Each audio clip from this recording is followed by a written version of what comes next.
terribly good at mathematics. It'll be 3 points to Ecuador, and Netherlands will play against Senegal tomorrow. And there it is. And overall, there was quite a chasm between these two teams. Yeah, one in the first half. It was a poor second half. Dull.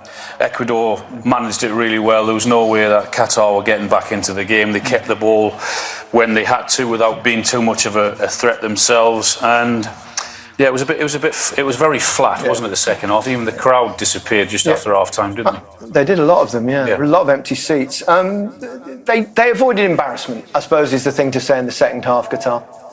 I think that was down to Ecuador actually not coming out and just really not exerting themselves. Maybe thinking about I think the disappointing thing with Qatar is even when they did manage to get any kind of possession, they were so sloppy with it and gave it away and wasn't sure what to do. And you think it's potentially a long week and a long group stage for them. It could be, and a short tournament, possibly. There's just a real gulf between the quality of the players on either side, really, and ultimately that's what it comes down to, football, isn't it? Yeah, I think that Qatar, they couldn't get themselves into it. They couldn't really build anything. They couldn't get out of their own half at times. Ecuador was set really well for the press and to win it back. It kind of turned, especially second half, it turned into a bit of a training exercise for Ecuador. I think that it was wise the way they played it. They probably conserved some energy for the difficult games that they've got left in the group stage. But it was, as Alan said, it was a flat second half. But Ecuador professionally got the job done. Yeah, let's run ourselves through the key moments in the game. And the first one, of course, came very early in the match, and it was we thought Ecuador had taken an early lead, and then we were kind of a little bit baffled by the madness that is VAR and the way it's used. So did the rest of the world, I think, didn't it? We were all trying to figure out what was going on because there was no information given at all. They've got to sort that out, anyone. haven't they? Yeah, because it's an entertainment business and it has to be the part of it comes from that header there and it goes inside up the stadium and watching it home. And the people are the most important ones. The one in the stadium. Yeah. Actually, the fans. Completely in the dark. There was nothing at all, and as I said, there was no information given. Okay, by the letter of the law, possibly. It was baffling, I think. Valencia, though, didn't have to wait too much longer for his first goal of the tournament, and it came from a penalty, and it was clear. Yeah, but originally from a transition, and Qatar, like we've just spoke about, giving away possession, very sloppy.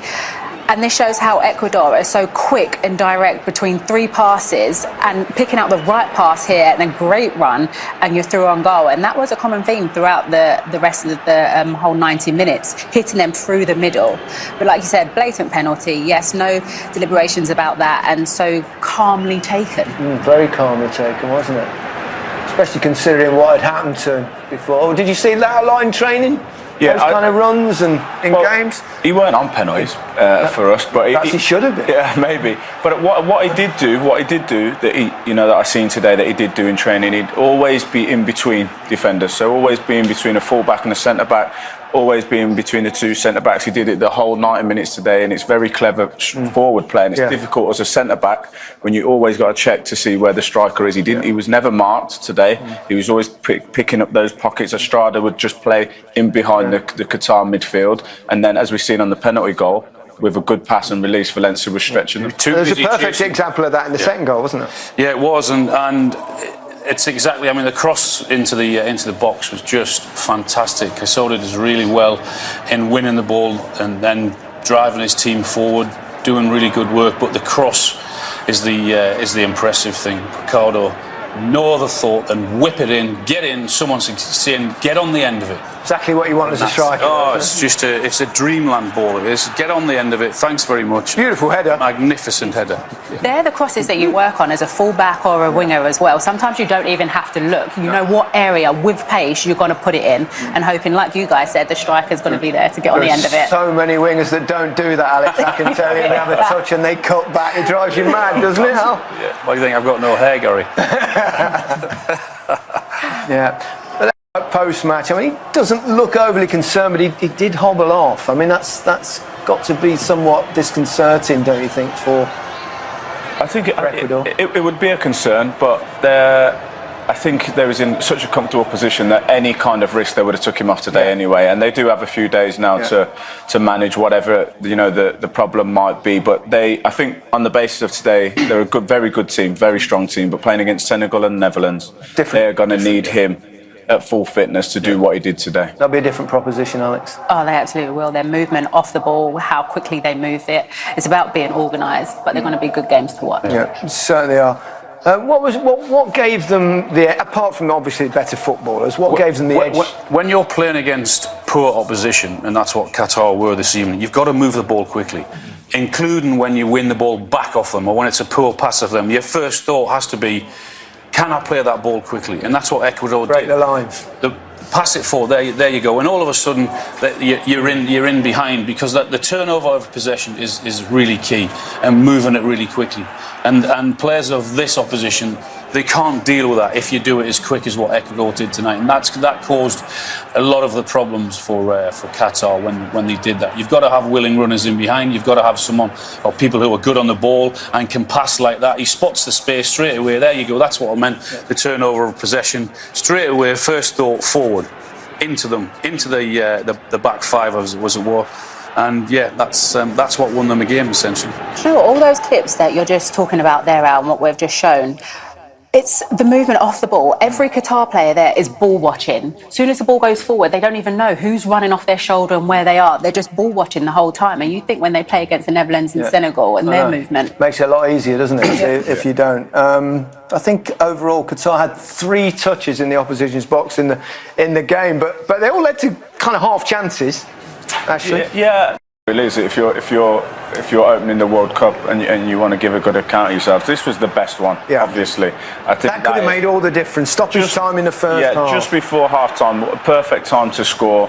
And it's just a little bit of technique, I think. There, a little bit of panic in front of goal, but they did try this diagonal ball a lot, which didn't come off. But I think 3 touches. That's actually not a bad effort, to be honest. From that distance, he's just outside the post.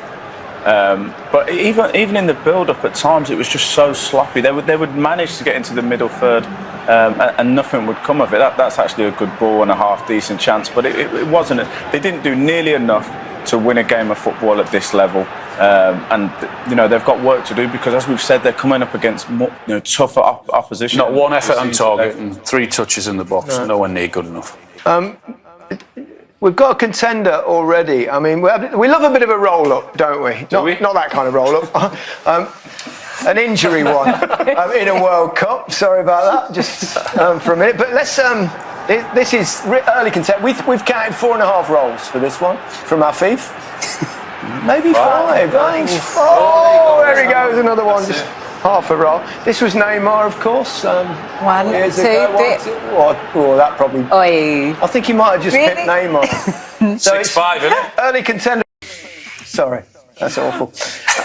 Alan, you mentioned the empty seats. They're obviously very empty now. Everyone's got the ahead of the game, so rather It just surprising. really didn't help how flat the second half was, and nothing really entertaining or exciting to even keep them. Well, we're doing our best with it, but I'll give you a little stat here. There was a combined total of 11 shots today, which is the joint lowest in a World Cup game since 1966, which is as far back as that type of information has been recorded. So.